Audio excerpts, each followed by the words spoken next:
हंसी ठिठोली माँ, मीठ मीठ बोली माँ, हंसी ठिठोली माँ।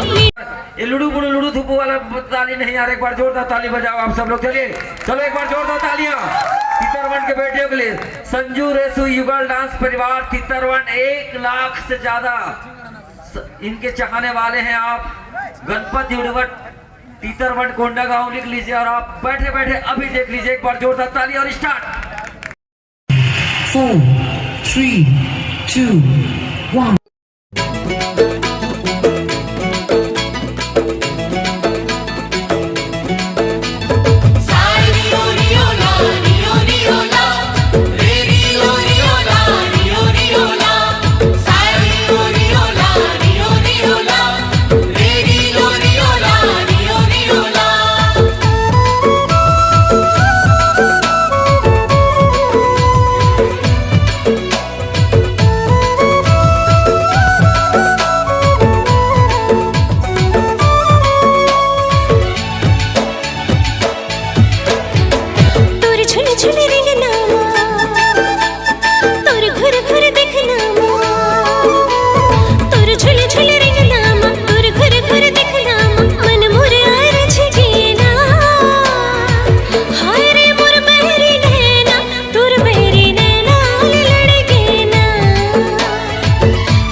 बैरी नैना ले लड़ गए ना।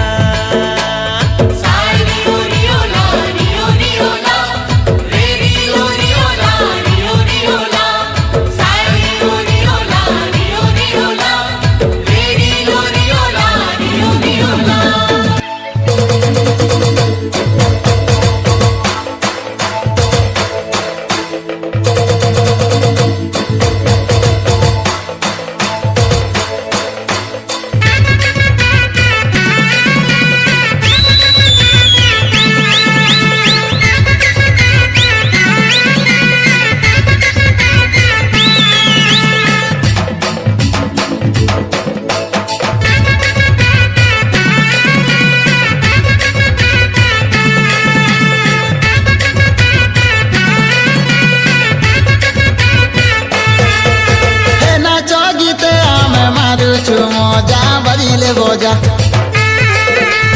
आदिवासी लोक कंदो परोजा मारुछु मोजा नाच गीते आमे मारुछु मोजा बजिले बोजा आदिवासी लोक कंदो परोजा डोंगरे रोजा